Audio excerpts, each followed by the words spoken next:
From his hiding place, Paris recognizes Romeo as the man who murdered Tybalt, and thus as the man who indirectly murdered Juliet, since it is her grief for her cousin that is supposed to have killed her. As Romeo has been exiled from the city on penalty of death, Paris thinks that Romeo must hate the Capulets so much that he has returned to the tomb to do some dishonor to the corpse of either Tybalt or Juliet. In a rage, Paris accosts Romeo. Romeo pleads with him to leave, but Paris refuses. They draw their swords and fight. Paris's page runs off to get the civil watch. Romeo kills Paris. As he dies, Paris asks to be laid near Juliet in the tomb, and Romeo consents. Romeo descends into the tomb carrying Paris's body. He finds Juliet lying peacefully, and wonders how she can still look so beautiful as if she were not dead. Romeo speaks to Juliet of his intention to spend eternity with her, describing himself as shaking the yoke of inauspicious stars, from this world-wearied flesh.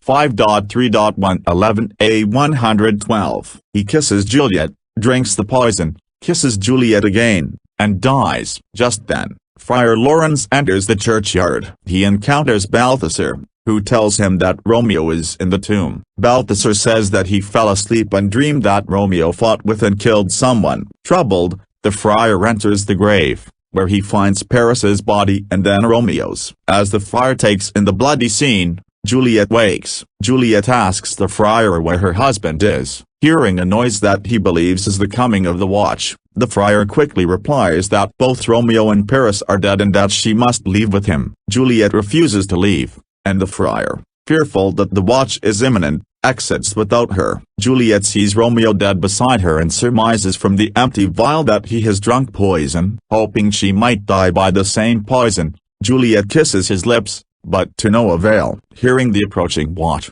Juliet unsheathes Romeo's dagger and, saying, "O happy dagger, this is thy sheath," stabs herself.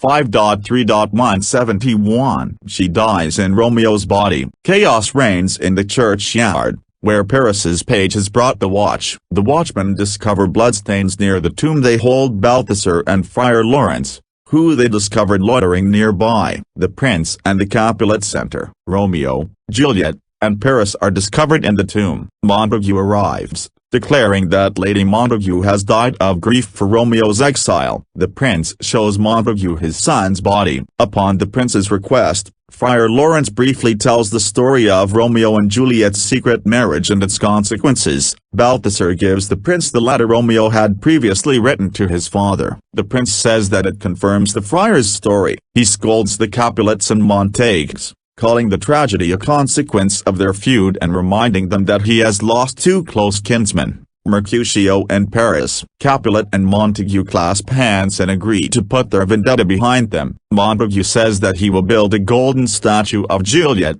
and Capulet insists that he will raise Romeo's likeness in gold beside hers. The prince takes the group away to discuss these events, pronouncing that there has never been a story of more woe than this of Juliet and her Romeo. 5.3.309